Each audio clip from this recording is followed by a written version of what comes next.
Undas pa lang naghanda na ang mga otoridad sa Visayas sa posibleng pananalasa ng Bagyong Tino. Para sa update, magbabalita live si One News Cebu correspondent Dale Israel. Dale, ramdam na ba ang Bagyong Tino dyan sa Cebu?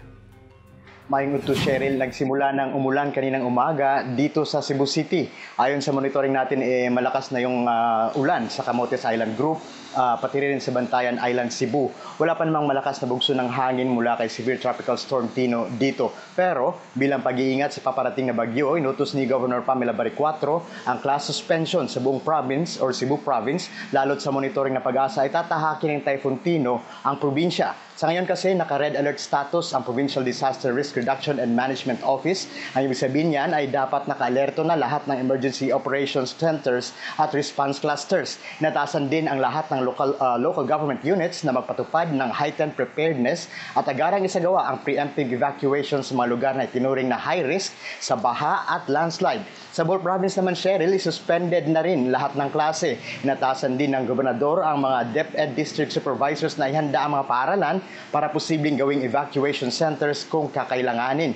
Idiniklarang special non-working holiday ang November 3 sa Bohol bilang pagdiriwang sa Carlos P. Garcia Day. Ngunit kailangan pumasok ang mga tanggapan na may kinalaman sa basic health at emergency services. Cheryl, patuloy ang paalala ng mga otoridad sa mga Cebuano at Boholano na makinig sa mga abiso mula sa mga opisyal na ahensya ng gobyerno. Cheryl? Dale, kumusta rin yung paghahanda ng mga residente para nga dito sa Bagyong Tino?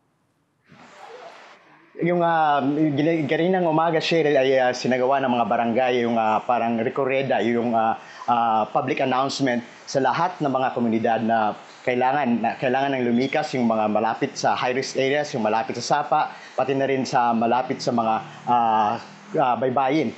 Kasi kailangan na nilang lumipat doon at pumunta na sa mga evacuation centers, Cheryl.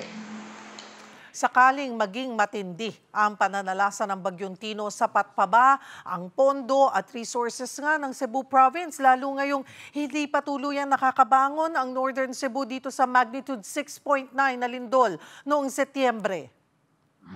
Dito sa Cebu City, Cheryl, marami pang pondo para sa calamities dahil hindi naman gaano ka-apektado yung Cebu City sa panahon ng lindol noong September 30. Pero sa Cebu Province naman, meron namang marami pa rin ang pondo, yung calamity fund ng Cebu Province, lalo na maraming donasyon galing sa ibang probinsya at iba pang mga lugar sa Pilipinas. Cheryl?